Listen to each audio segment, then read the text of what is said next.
নমস্কার, আমি অদিতি। শুরু করছি উত্তরের সংবাদ। বিস্তারিত সংবাদে যাব, কিন্তু তার আগে চোখ রাখবো শুক্রবারের বিশেষ বিশেষ সংবাদে। জমি কেলেঙ্কারিতে ভাঙড়ের ভূমি এবং ভূমি রাজস্ব আধিকারিকের বিরুদ্ধে এফআইআর দায়ের করেছে পুলিশ। জলপাইগুড়ি জেলারও সরকারি জমি দখল করে গড়ে ওঠা রিসর্ট এবং বিনোদন কেন্দ্রগুলি নিয়ে শ্বেতপত্র প্রকাশের দাবি বিজেপির। সিকিমের একটানা বৃষ্টির জেরে বাড়ির উঠোন দিয়েই বইছে তিস্তার জল। গোটা গ্রামে জল ঢুকে পড়ায় ঘর তালাবন্দি করে নিরাপদ আশ্রয়ের খোঁজে টোটগাঁও গ্রামের 53টি অসহায় পরিবার।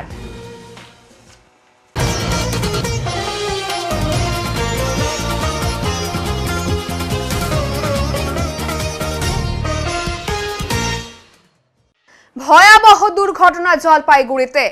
দুটি লরির সংঘর্ষে গাড়িতে আটকে পড়ে চালক এবং খালাসি। স্থানীয়দের চেষ্টায় আটকে পড়ে থাকা চালক এবং খালাসিকে উদ্ধার করে নিয়ে জলপাইগুড়ি মেডিকেল কলেজ ও হাসপাতালের অধীন সুপার স্পেশালিটি হাসপাতালে নিয়ে আসা হয়।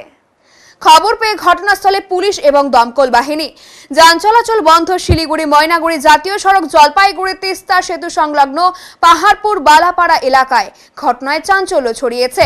প্রত্যক্ষদর্শী এবং অপর এক দূরপাল্লার লরি চালকের অভিযোগ, রাতের অন্ধকারে ফাঁকা জায়গায় জাতীয় সড়কে পুলিশ চেকিং চলছিল। হঠাৎ করে গাড়ি দাঁড় করানোর কারণেই এই বিপত্তি বলে অভিযোগ। বৃহস্পতিবার রাতে জলপাইগুড়ি বালাপাড়ায় জাতীয় সড়কে মর্মান্তিক পথ দুর্ঘটনা। দাঁড়িয়ে থাকা লরিতে ধাক্কা অন্য একটি লরির। এতে যে লরিটি ধাক্কা মারে সেই লরির সামনের অংশ ভেঙে যায়। চালক ও সহকারী দুজনেই গুরুতর আহত হয়। দুর্ঘটনার পর স্থানীয় চালকেরা সহকারীকে সঙ্গে নিয়ে গাড়ি থেকে উদ্ধার করে জলপাইগুড়ি মেডিকেল কলেজ এবং হাসপাতালে নিয়ে গেলেও চালকের গাড়ি থেকে বের করতে বেগ পেতে হয়। প্রায় 30 মিনিটের চেষ্টায় চালককে উদ্ধার করে স্থানীয় জলপাইগুড়ি মেডিকেল কলেজে নিয়ে যায়। তবে ঘটনার পর পুলিশ দেরিতে আসায় ক্ষোভ রয়েছে এলাকায়। আমরা এখান থেকে আমাদেরকে ফোন করা হয়, লোকাল পাবলিক ফোন করেছিল। আচ্ছা, তো আমরা খবর পাওয়া মাত্র তৎক্ষণাৎ এখানে আসি। আসার পরে দেখে যেটা মনে হলো, একটা গাড়ির পিছনে আর একটা গাড়ি ধাক্কা দিয়েছে। তাতে করে আমরা আসার আগেই দুজন ক্যাজুয়ালিটি হয়ে জানা গেল। ওরা এই লোকাল পাবলিক রেস্কিউ করে হসপিটালে পাঠিয়েছে। আর এটাই আমরা এখন রাস্তা অ্যাক্সিডেন্ট হয়েছে সেটা সরানোর অপর যে গাড়ি ছিল ওটি কেমন ছিল? অপর গাড়িটা সেরকম কিছু ক্ষয়ক্ষতি হয়নি, এটাই ম্যাক্সিমাম ক্ষতি। তা দুজনই ছিল তাই তো গাড়ির ভিতরে? গাড়ির ভিতরে দুজন ছিল জানা গেল। আমরা এসে তো কোনো ক্যাজুয়ালিটি পাই, তখনই লোকাল পাবলিক রেস্কিউ করেছে। আপনার নাম আর পরিচয় স্যার? আমার নাম সাব-অফিসার রণজিৎ লক্ষণ, জলপাইগুড়ি। নদীতে স্নান করতে গিয়ে নিখোঁজ হলো 16 বছরের এক যুবক। বৃহস্পতিবার বিকেল 6:30 নাগাদ JYMA ময়দানে ফুটবল খেলে আরো 2 বন্ধু সহ মাঠ সংলগ্ন করলা নদীতে স্নান করতে গিয়েই ঘটল এই বিপত্তি। জলপাইগুড়ি শহরের বেসরকারি ইংরেজি মাধ্যমের 9ম শ্রেণীর ছাত্র মাধব হানসারিয়া। কিছুক্ষণ পরে তার সাথে স্নান করতে নামা অপর কিশোর মাঠে উপস্থিত অন্যান্যদের জানায় যে জলে তলিয়ে যায় মাধব। সাথে সাথে উপস্থিত কিশোরেরা নিজেদের বাড়ির অভিভাবকদের এবং পুলিশকে খবর দেন। সাথে সাথে এসে পৌঁছয় পুলিশ, পুরসভা, ডিজাস্টার ম্যানেজমেন্ট টিম এবং ফায়ার ব্রিগেডের আধিকারিকেরা। সূর্যাস্তের পর নদীতে বোট নামিয়ে চলে তল্লাশি। নিখোঁজ কিশোরের মা বিদ্যা হানসারিয়া জানান, প্রতিদিন বিকেলে বন্ধুদের সাথে ফুটবল খেলতে JYMA মাঠে আসে। এদিনও খেলার নামে বাড়ি থেকে বের হয় সে, কিন্তু সাঁতার মাধব জানে না বলে জানায় তার মা। তবে জলপাইগুড়ি পুরসভার 5 নম্বর ওয়ার্ডের সমাজপাড়ার বাসিন্দা মাধবের সাথে যেই 2 কিশোর ছিল তারা ঘটনাস্থল থেকে পালিয়ে যায় বলে জানান মাঠে খেলতে আসা অন্যান্য কিশোররা। জলপাইগুড়ি পুরসভার চেয়ারপারসন পাপিয়া পাল জানায়, খুবই দুঃখজনক ঘটনা। আমাদের পুরসভা, সিভিল ডিফেন্স, পুলিশ প্রশাসন, ফায়ার ব্রিগেড সকলে মিলে তল্লাশি চালাচ্ছে। দেখা যাক কি হয়। আজ সকালে NDRF এর দলরা সেই যুবকের খোঁজে নেমে পড়েছে।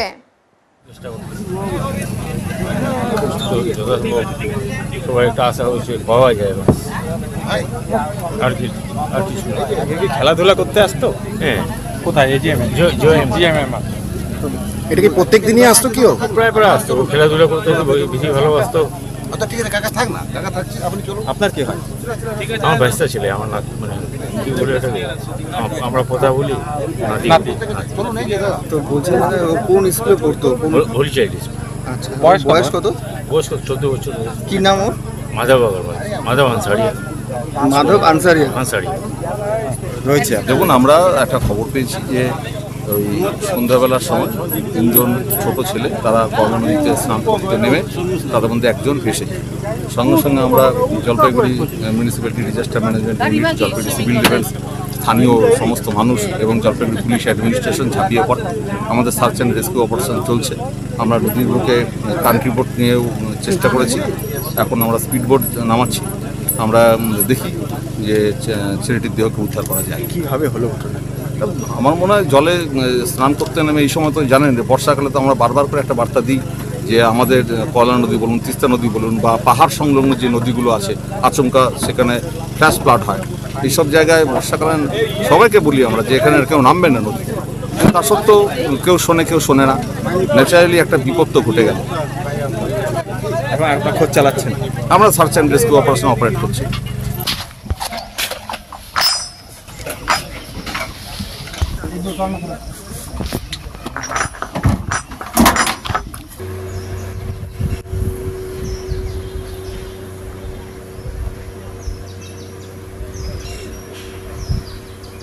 কালকে রাত থেকে দেখলাম সারা রাত ধরে ছেলেরা খুঁজতেছে, civil defence, police, fire brigade সবাই মিলে খুঁজেছে, লোকাল ছেলে, তারপরে আমরাও ছিলাম সামনে দেখলাম, কিন্তু এখনও অবধি পাওয়া যায়নি। কি শুনেছেন আপনি? আমি শুনেছি ফুটবল খেলতে এসেছিল জয়মের মাঠে, আর 3 জন এসেছিল ঘাটে স্নান করতে গেছে, 2 জন উঠে গেছে, 1 জন তলিয়ে গেছে। এখন পর্যন্ত খুঁজছে? হ্যাঁ, এখন অবধি খুঁজছে, আমার বাড়ির সামনে দিয়েও খুঁজছে, পেয়েছে? পাইনি। কি মনে হয় কোথায় যেতে পারে? নদীতেই আছে, তবে কোথাও গর্ত টর্তর মধ্যে। আপনারা তো নদীর পাশেই থাকেন, হ্যাঁ, তো নদীর পরিস্থিতি কি রয়েছে? নদীর পরিস্থিতি বর্তমানে একটু জল বেশি আছে, কিন্তু ঠিক করে খুঁজলে অবশ্যই পাওয়া যাবে। নদীর কি ভিতরে গভীরতা রয়েছে, বোল্ডার? হ্যাঁ, মাঝে মাঝে বোল্ডার আছে, গভীরতা আছে, ওইসব জায়গায় খুঁজতে হবে, তাহলেই পাওয়া যাবে। মানে এখন পর্যন্ত পাইনি? না। কি নাম আপনার? তুষ্ট মণ্ডল। 22 ঘন্টা পর অবশেষে মিলল নিখোঁজ কিশোরের মৃতদেহ। বৃহস্পতিবার জেওয়াইএম সংলগ্ন নদীতে স্নান করতে নেমে তলিয়ে যায় 9ম শ্রেণীর ছাত্র ও 16 বছরের মাধব হানসারিয়া। তারপর থেকে কিশোরের খোঁজে অভিযান শুরু হয়। অবশেষে শুক্রবার বিকেল 4:45 নাগাদ নদীপক্ষ থেকে মৃতদেহ উদ্ধার করল সিভিল ডিফেন্স এবং এনডিআরএফ টিম। মৃতদেহ উদ্ধার করে কিং সাহেব ঘাটে আনা হলে পরিবারের লোক দেহ শনাক্ত করে। এরপর মৃতদেহ ময়না তদন্তের জন্য পাঠিয়ে দেওয়া হয় জলপাইগুড়ি মেডিকেল কলেজ এবং হাসপাতালে বলে জানান পুরসভার চেয়ারম্যান इन काउंसिल स्वरूप मंडल। पूरा दिन हमारा कड़ी मेहनत रहा विथ सिविल डिफेंस, उसके बाद फाइनली हम बॉडी को रिकवर कर पाए। কোথা থেকে পাওয়া গেল বডিটা? इसका बॉडी अभी इधर से ही मिला, जो करला घाट इसका नज़दीक मिला। एक्चुअली बॉडी ट्रैप हुआ था, जब बॉडी मतलब जो इंसिडेंट हुआ था ड्रोनिंग केस का बाद जो बॉडी नीचे गया, उसके बाद जो पानी का जो ओवरफ्लो था, पानी का जो बहाव ज़्यादा था, उसमें क्या हुआ पत्थर में जाके उसमें ट्रैप हो गई। ट्रैप होने के बाद उसके ऊपर मलबा गिर गया, इसका वजह से क्या काफ़ी मशक्कत करना पड़ा, इसमें इतना देर लगा। কতক্ষণ সময় লাগলো? अभी लगभग 24 घंटा 23 घंटा हो गई। 23 घंटा। सर आपका नाम? मैं inspector Sunil Varman, second India. साथ ही मेरा टीम है, हम काल से लगे हुए विथ सिविल डिफेंस বলুন, এনডিআরএফ বলুন, সকলে মিলে আমরা ঝাঁপিয়ে পড়েছিলাম। কেননা কালকে সন্ধ্যেবেলায় একটি ছেলে, 16 বছরের ছেলে, সে হঠাৎ করে জলে তলিয়ে যায় করলা নদীতে। ন্যাচারালি আমরা কালকে সারা রাত চেষ্টা করেছি। তারপরে সকাল 6টা থেকে আমাদের এই আপনার উদ্ধার কার্য শুরু হয়। অবশেষে আমরা একটা চেন করে আবার যেখানে ডুবে গেছিলো তার থেকে নদীর এপার ওপার চেন করে আমরা খোঁজাখুঁজি শুরু করতে করতে এই প্রায় আপনার 15 মিনিট আগে, অর্থাৎ আপনার 4:45 হবে তখন। সেই সময় হঠাৎ করে আমাদের বিশ্বদেব মণ্ডল প্রথমে একটি এবং স্থানীয় লোকদের চিৎকারে সেখানে ছুটে যায়, দেখে একটি বডি ভাসছে, আবার ডুবে যাচ্ছে। সঙ্গে সঙ্গে গিয়ে ঝাঁপিয়ে পড়ে, সেখানে আমাদের সকলেই গিয়ে ঝাঁপিয়ে পড়ে এবং বিশ্বদেব মণ্ডল অ্যান্ড টিম এবং শুভম আমাদের সিভিল ডিফেন্সের যারা টিম আছে তারা গিয়ে সঙ্গে সঙ্গে বডিটিকে তুলে পাড়ে নিয়ে আসে এবং তখন তাদের পরিবারের যারা ছিল তারা শনাক্ত করে যে এটি সেই বাড়ির ছেলে। অ্যাকচুয়ালি খুব দুঃখজনক ঘটনা, খুব মর্মান্তিক ঘটনা। কিন্তু আমরা বলি এই ভরা বর্ষায় করলা নদীর জলে থেকে আর কি কোনো দেহ উদ্ধার করতে পারা, এটা বলবো এটা সত্যিই এটা আমাদের সারা রাত ধরে যে প্রচন্ড পরিশ্রম এবং আজকেও যে সারাদিন ধরে আমাদের প্রচন্ড পরিশ্রম, এটা সকলের পরিশ্রম এবং সকলের যে ঐকান্তিক সহযোগিতা তার ফল। আমি এই অনুরোধ আপনাদের মাধ্যমে করব যে এই ভরা বর্ষায় কেউ পাহাড়ি কোনো নদীতে নামবেন না। এই ভরা বর্ষায় কেউ আপনার কয়লা নদী, তিস্তা নদী বা আমাদের জলপাইগুড়ি জেলা বা জেলা সংলগ্ন। প্রশাসনের সাইনবোর্ড থাকার পরেও এড়ানো গেল না দুর্ঘটনা। মাগুরমারিতে ভাঙা রাস্তায় দুর্ঘটনার কবলে পড়ল 3টি শিশু। স্থানীয় সূত্রে জানা গেছে, বৃষ্টির জলে ধসে গিয়েছে রাস্তার মাটি। ভরা বর্ষায় শূন্যে দাঁড়িয়েছিল কংক্রিটের যাতায়াতের রাস্তা। বাসিন্দাদের অভিযোগ শুনে গ্রাম পঞ্চায়েত থেকে ভাঙা রাস্তায় সাইনবোর্ড লাগিয়ে দেওয়া হয় ঠিকই, কিন্তু বিপদ এড়াতে পারল না প্রশাসন। জানা যায়, এদিন শিশুরা আচমকাই সেই রাস্তা দিয়ে যাওয়ার মুখে দুর্ঘটনার কবলে পড়ে। ধূপগুড়ি ব্লকের মাগুরমারি 1 নম্বর গ্রাম পঞ্চায়েতের চামড়া গুদাম যাওয়ার রাস্তায় পদ্মাপাড়া এলাকায় এই দুর্ঘটনায় চাঞ্চল্য ছড়িয়ে পড়ে। আহত শিশুদের উদ্ধার করে ধূপগুড়ি গ্রামীণ হাসপাতালে নিয়ে যাওয়া হয় চিকিৎসার জন্য। অন্যদিকে এলাকাবাসীদের দাবি, খুব শীঘ্রই যাতে এই সমস্যার স্থায়ী সমাধান করা হয়, না হলে যাতায়াতের যেমন অসুবিধা তেমনই দুর্ঘটনারও আশঙ্কা করছেন এলাকাবাসীরা। ঘটনার কথা প্রসঙ্গে এলাকার পঞ্চায়েত প্রধান বনশ্রী রায় জানান, ঘটনার কথা জানতে পেরেছি এবং খুব শীঘ্রই এই সমস্যার সমাধান করা হবে। নিচে কিছু ছিল না, রাস্তার নিচে কেন? হ্যাঁ, বৃষ্টিতে মাটি চলে গেছে সব। তার মানে একেবারে শূন্যের মধ্যে ছিল এই ঢালাইটা। আচ্ছা, গ্রাম পঞ্চায়েত থেকে কোনো ব্যবস্থা গ্রহণ করা হয়েছে? বিডিও আসছে, পঞ্চায়েত আসছে, প্রধান আসছে। হ্যাঁ, তারপরেও মানে এভাবেই চলছিল মানুষের যাতায়াত, কিন্তু বন্ধ করে দেওয়া হয় নাই। এমনি সতর্কবাণী দেওয়া আছে ওখানে, রাস্তা ভাঙা, যান চলাচল বন্ধ, আর এমনি রাস্তাটাকে বন্ধ করে দেওয়া হয় নাই। এবং বিকল্প কোনো রাস্তা কি তৈরি করে দেওয়া হয়েছে? তাহলে কিভাবে যাতায়াত করতেন আপনারা? তো আজকে যে এত বড় একটা ঘটনা ঘটলো, এটা ভেঙে নিচে পড়ে গেল, তাতে কি কতটা আতঙ্কিত? কয়জন আহত হয়েছে আজকে? 2 জন। কোথাকার তারা? এখানকার বাসিন্দা। 2 জন। তাদেরকে কোথায় নিয়ে যাওয়া হয় এখন? হসপিটালে নিয়ে যাওয়া হয়। খুবই আহত। তারা কি খেলতে খেলতেই এদিকে যাতায়াত করছিল? হ্যাঁ। কি নাম আপনার? একরামুল হক। এটা কোন এলাকা? এটা পূর্ব মরুমুড়ি এলাকা। জমি কেলেঙ্কারি নিয়ে শ্বেতপত্র প্রকাশের দাবি বিজেপির। শুধু ভাঙড়ের বিএলআরও নয়, জলপাইগুড়ি জেলারও অনেকের বিরুদ্ধে এফআইআর করতে বাধ্য হবে পুলিশ, দাবি শিলিগুড়ির বিধায়কের। শুক্রবার শিলিগুড়ি বিজেপি বিধায়ক তথা বিধানসভায় দলীয় chief whip doctor Shankar Ghosh Jalpaiguri জেলার ডাবগ্রাম, ফুলবাড়ি সহ ডুয়ার্সের জঙ্গলে সরকারি জমি দখল করে গড়ে ওঠা রিসর্ট এবং বিনোদন কেন্দ্রগুলোর জমি নিয়ে শ্বেতপত্র প্রকাশের দাবি জানালেন। এদিন এই সংক্রান্ত বিষয়ে অবগত করার জন্য পূর্ব নির্ধারিত সময়ে জলপাইগুড়ি জেলার ভূমি এবং ভূমি রাজস্ব আধিকারিক তথা অতিরিক্ত জেলাশাসকের সঙ্গে সাক্ষাৎ করতে আসেন। তবে দীর্ঘ সময় অপেক্ষা করে অতিরিক্ত জেলাশাসকের সঙ্গে দেখা না পেয়ে ফিরে যান। জেলাশাসক কার্যালয়ে দাঁড়িয়ে উপস্থিত সংবাদ মাধ্যমের প্রতিনিধিদের সঙ্গে কথা বলতে গিয়ে তিনি বলেন, তৃণমূল নেতাদের অবৈধ রিসর্ট ভাঙার নামে আইওয়াশ করছে মুখ্যমন্ত্রী মমতা বন্দ্যোপাধ্যায়। তবে আজ যেমন ভাঙড়ের ভূমি এবং ভূমি রাজস্ব আধিকারিকের বিরুদ্ধে এফআইআর করেছে পুলিশ, এই জেলার ক্ষেত্রেও সেই কাজ করতে বাধ্য হবে প্রশাসন এক সময়। একটি ইনস্ট্যান্সে আমাদের একজন বিজেপির কার্যকর্তার জমি ইত্যাদি নিয়ে সরকার তারা কিছু প্রশ্ন তুলেছিল, পুলিশ প্রশাসন প্রশ্ন তুলেছিল, তাকে মনে হয় গ্রেপ্তারও করা হয়েছিল। পরবর্তীকালে কোর্টের দ্বারা ভর্ৎসিত হয় এবং তিনি বেলও পেয়ে যান। এবং পরবর্তীকালে দেখা যায় যে বিচারপতি বলছে, আপনারা রাজনীতি করছেন না তো, যে বিরোধী হলে পুরোটাকে ডেমোলিশ করো কাগজ থাকলেও, আর তৃণমূলী হলে একটু লাইট পোস্টে একটু ছুঁয়ে দিয়ে যাও, ছুঁয়ে দিয়ে চলে যাও, মানে আমরা তো করলাম। এই যে নাটক, এই নাটক অবিলম্বে বন্ধ হওয়া দরকার। মানে ফেয়ার অ্যান্ড লাভলি মাখানো হয়েছে, লোক দেখানো। ওটা ভাঙা টাঙা কিচ্ছু হয়নি। এই যে আপনারা প্রচার করছেন না ভাঙা হয়েছে, মুখ্যমন্ত্রী বলছে আমি সব ভেঙে দিচ্ছি, কিচ্ছু হয়নি। কোথাও 1%, কোথাও 2% একটু টাচ করে বাদ বাকি 98%কে ইনট্যাক্ট রাখা হয়েছে, যাতে কালীঘাট আর ক্যামাক স্ট্রিটে যে পুষ্টিটা হয় এদের অর্থে, সেই পুষ্টিটা যাতে বন্ধ না হয়। জলপাইগুড়ি বৈকুণ্ঠপুর রাজবাড়ির অতি প্রাচীন মনসা পুজো এবছর 515 বছরে পদার্পণ করছে। তাই বর্তমানে মনসা দেবীর মূর্তি গড়ার কাজ চলছে জোর কদমে। হাতে সময় বলতে প্রায় 1 মাস। আগামী 17ই আগস্ট রয়েছে মনসা পুজো। পুজোকে কেন্দ্র করে রাজবাড়ী চত্বরে মেলা উত্তরবঙ্গে বেশ প্রসিদ্ধই।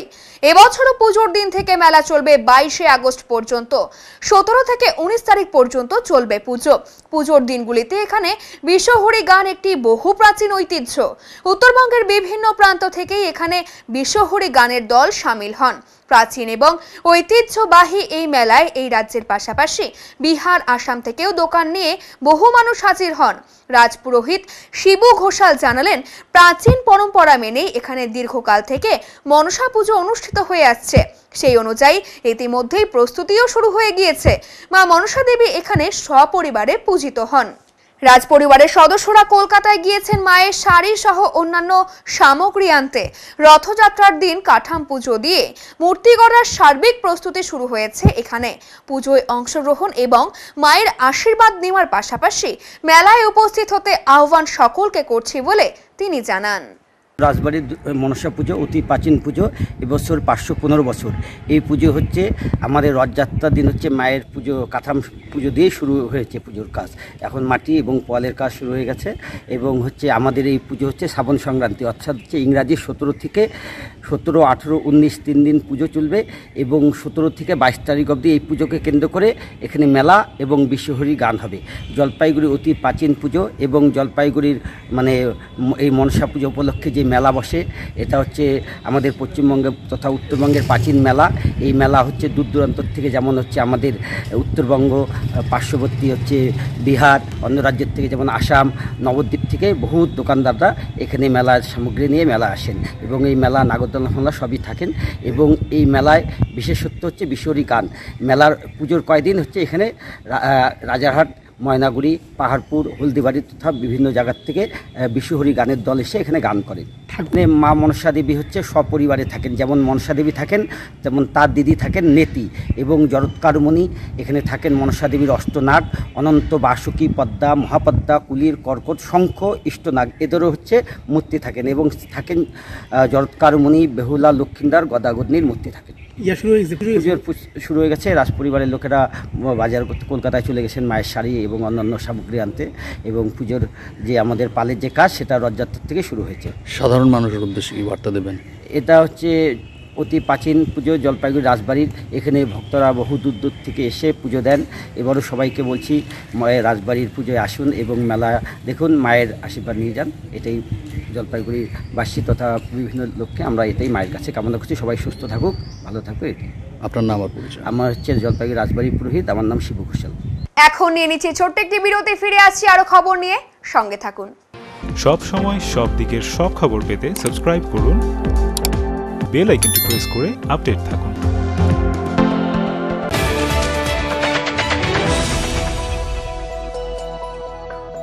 আপনার শহরে প্রসিদ্ধ লৌহ বিপণী কেএস আয়রন হাউসের তরফে সকলকে জানাই প্রীতি ও শুভেচ্ছা। এখানে আপনি পাবেন নামি দামি ব্র্যান্ডের সকল প্রকার লৌহ সামগ্রীর বিপুল সম্ভার। এখানে পাবেন square pipe, round pipe, angles, square bar, পাতি, শীট, টিনের বিভিন্ন আইটেম। এছাড়াও রয়েছে all type of grill and আলমারি ফ্যাক্টরি আইটেম। প্রতিষ্ঠিত মার্বেল ব্যবসায়ী দীপেন্দ্র চক্রবর্তী ও তার সহধর্মিনী মৌসুমী চক্রবর্তীর কেএস আয়রন হাউসে প্রতিটি জিনিসই পাবেন রিজনেবল প্রাইসে। তাই এবার আর বাইরে ছুটতে হবে না আপনাদের। লোহা ও লৌহজাত সামগ্রী সুলভ মূল্যে কিনতে তাই আজই আসুন। আমাদের ঠিকানা কেএস আয়রন হাউস, 4 নম্বর ঘুমটি, জলপাইগুড়ি।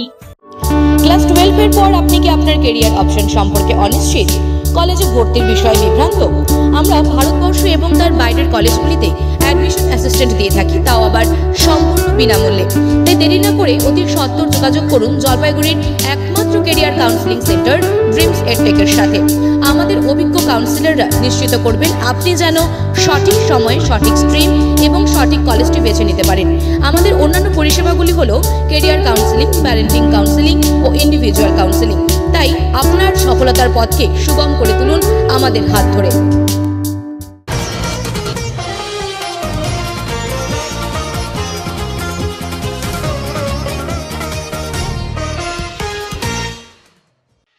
শহীদ দিবসের কর্মসূচিতে অংশ নিতে জলপাইগুড়ির তৃণমূল কংগ্রেসের কর্মীরাও রওনা দিচ্ছেন কলকাতার উদ্দেশ্যে।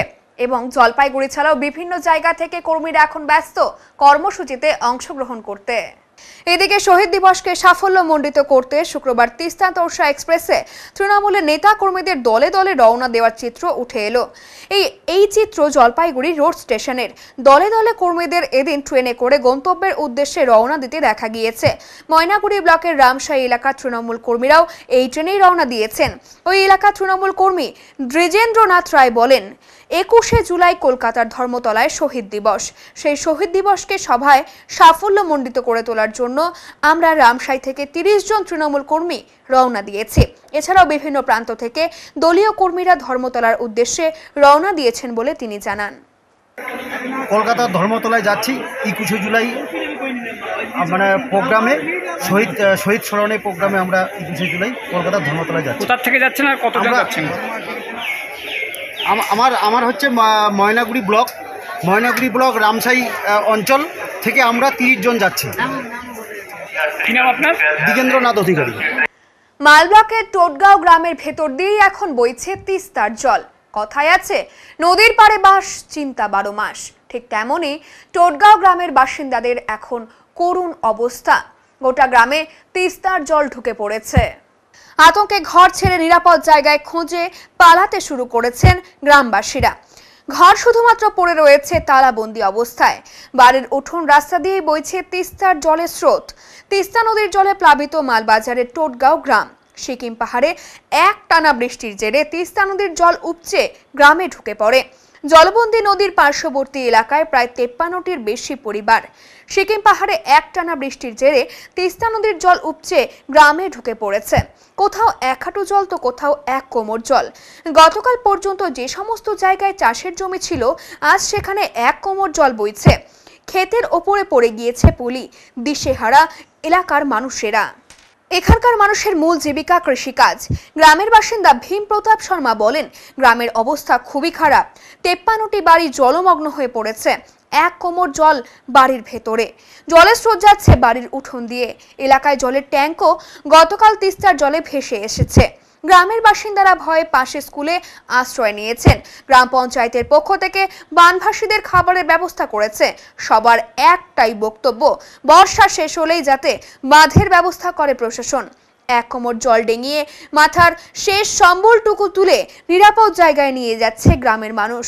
কোথায় থাকবেন, কি করবেন, কিছুই জানা নেই এই গ্রামের মানুষদের। এর আগে তিস্তা নদীতে বাঁধ দেওয়ার জন্য বহুবার আবেদন জানিয়েছিল গ্রামবাসীরা, কিন্তু প্রশাসন সরকার কেউ কর্ণপাত করেনি বলেই গ্রামবাসীদের অভিযোগ। কবে বৃষ্টিপাত কমবে সেই দিকেই তাকিয়ে এখন গ্রামের মানুষেরা। আমার তো এটাই, এখন তো বাঁধের ব্যবস্থা করতে তো পারবে না বারিশের সিজনে, রেনিং সিজনে।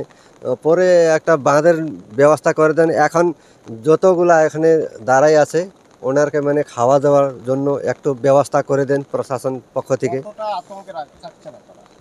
এখন ওইখানে আছে 20-22টা আছে।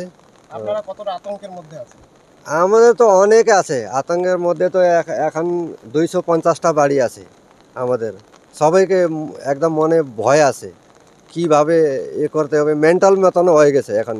মানে কি বলবে কি বলবে না, এটা মানে হয়ে গেছে চিন্তা ভাবনা। আমি ভীমপ্রসাদ শর্মা।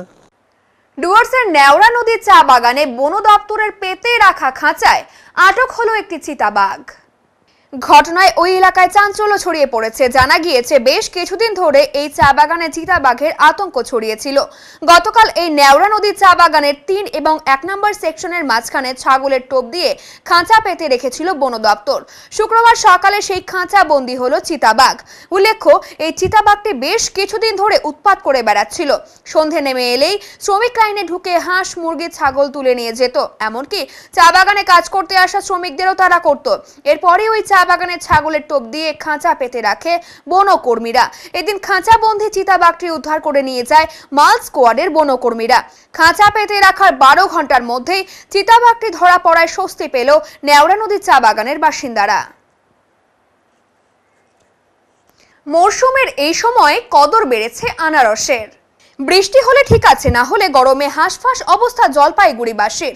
আবার এর মধ্যে তাপমাত্রার তারতম্যের জন্য অনেকে জ্বর সর্দি কাশিতে আক্রান্ত হচ্ছেন। কোনো সময় লাগাতার বৃষ্টি, আবার মাঝে মধ্যে প্রচন্ড রোদ। জলপাইগুড়ি শহরের আবহাওয়ার এই খামখেয়ালিপনায় কদর বেড়েছে আনারসের। একটু শরীর খারাপ হলেই আনারসের জুড়ি মেলা ভার, আর গরমে আনারস খেলে তৃপ্তির স্বাদ। তাই রোগী থেকে শহরের সাধারণ মানুষ এখন একটাই পছন্দ, আনারস। জলপাইগুড়ি শহরের আশেপাশে খুব একটা আনারসের চাষ না হলেও আশেপাশের অঞ্চল থেকে শহরের বাজারে ঢুকছে এই ফল। যোগানের সাথে চাহিদা এবং বিক্রিও হচ্ছে ভালো দামে। শহরে আনারস বিক্রেতা অমন শাহ বলেছেন, বছরের এই সময় আম এবং আনারসের চাহিদা ব্যাপক থাকে। 80 থেকে 100 টাকা জোড়া বিক্রি করেছি। সাধারণ মানুষ আমের পাশাপাশি প্রচুর পরিমাণে আনারসও কিনছেন। এদিকে আনারসের পুষ্টিগত গুণ সম্পর্কে চিকিৎসক এস ভাদুরীর কাছে জানতে চাইলে তিনি বলেন, আনারস শরীরের পুষ্টির অভাব দূর করে। আনারসে রয়েছে প্রচুর পরিমাণে ক্যালসিয়াম এবং ম্যাঙ্গানিজ। ক্যালসিয়াম হাড়ের গঠনে বেশ গুরুত্বপূর্ণ ভূমিকা পালন করে। হজম শক্তি বৃদ্ধি করতে বেশ কার্যকরী আনারস। তাই এই সময় ভালো আনারস পাওয়া গেলে তা খুবই উপকারী। আবহাওয়ার তারতম্যের কারণে জলপাইগুড়ি শহরের বিভিন্ন বাজারে এখন আনারসের বিক্রি বেড়েছে। এখন বড় আনারস জোড়া প্রতি বিক্রি হচ্ছে 100 টাকায়, আর ছোট আনারস জোড়া প্রতি 80 টাকা। জলশহরের স্টেশন বাজার, দিন বাজার, বয়লখানা বাজারের অন্যান্য ফলের সঙ্গে আনারসও বিক্রি হচ্ছে বেশ ভালোই বলে জানান বিক্রেতারা। সাধারণ মানুষও আনারস কিনতে পিছু পা হচ্ছেন না। ক্রেতা বাপ্পা রায় বলেন, বাড়িতে মা অসুস্থ, চিকিৎসক বলছেন অন্যান্য ফলের সাথে আনারস খাওয়াতে, তাই কিনতে এসেছি। আবার ক্রেতা পুষ্পক দেবের কথায়, ছেলে খুব ভালোবাসে আনারসের জুস খেতে। দাম একটু বেশি হলেও ছেলের জন্য নিয়ে যাচ্ছে আনারস। শহরের বাজারগুলো ছাড়াও বিভিন্ন এলাকায় ভ্যানে করে ফেরি করে বিক্রি হচ্ছে আনারস। ব্যবসায়ী সাদ্দাম আনসারি বলেন, শিলিগুড়ির কাছ থেকে আনারস আনাই, ওখান থেকে আনলে আমাদের পর্তায় পড়ে। নতুন নতুন ফল একদম খাই দেখি সেজন্য নেওয়া। মানে আম তো এখন শেষের পথে। হ্যাঁ, এখন এটাই খাওয়া। মানে আনারস খাওয়া কি উপকারী মনে হয়? হ্যাঁ, শরীরের জন্য তো অবশ্যই উপকারী। সেজন্যই সব ফলই উপকারী। এটাও কত করে দাম নিল? এটা তো 50 টাকা 40 টাকা দুটোই আছে। এবার আমি 50 টাকা একটা নিলাম। এবার কি প্রথম নেওয়া হলো? হ্যাঁ, এই সিজনে আজকে প্রথম। আনারসের এখন কোথা থেকে আসছে? বিধাননগর অঞ্চল। হ্যাঁ, বিধাননগর থেকে। দাম কেমন? 7 টাকা 8 টাকা ঠিকই আমাদের আর কি, গাড়ি ভাড়া খরচা হচ্ছে। লোকাল আনারস নেই? লোকাল আমরা এখানে বেশি এবার ডেরি ব্যবসা করি তো, লোকাল মাল আনা যায় না। এখন থেকে তো ব্যবসা শুরু হলো আনারস। আমকে শেষ দিকে বিক্রি কেমন হচ্ছে? ভালো বিক্রি হচ্ছে, ভালো বিক্রি। এখন নিয়ে নিচ্ছি ছোট্ট একটি বিরতি, ফিরে আসছি আরো খবর নিয়ে, সঙ্গে থাকুন। সব সময় সব দিকের সব খবর পেতে সাবস্ক্রাইব করুন, বেল আইকনটি প্রেস করে আপডেট থাকুন।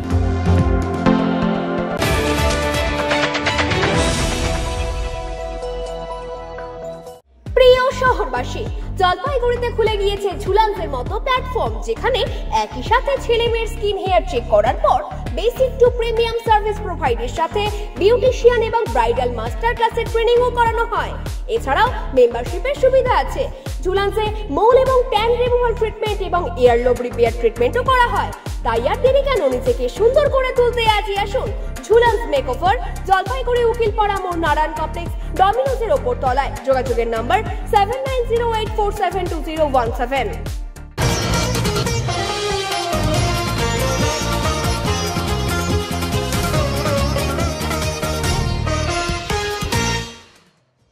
ডুয়ার্সের লাটাগুড়ি জঙ্গলের বুক চিরে যাওয়া 31 নম্বর জাতীয় সড়ক অবরোধ করলো একটি হাতি। হাতিটি জাতীয় সড়কের ওপর প্রায় 1 ঘন্টা দাঁড়িয়ে থাকে। নিজের মনে হাতিটি রাস্তার পাশে খাবার খাচ্ছিল, মাঝে মধ্যে এদিক ওদিক করছিল। এদিকে গুরুত্বপূর্ণ এই জাতীয় সড়কে হাতি দাঁড়িয়ে থাকায় রাস্তার দুধারে প্রচুর যানবাহন দাঁড়িয়ে পড়ে। অনেকে গাড়ি থেকে নেমে মোবাইলে হাতির ভিডিও করেন। প্রায় 1 ঘন্টা পর হাতিটি ফের জঙ্গলে ঢুকে পড়ে। এরপর যানজট চলাচল স্বাভাবিক হয়। এখন আবহাওয়ার খবর।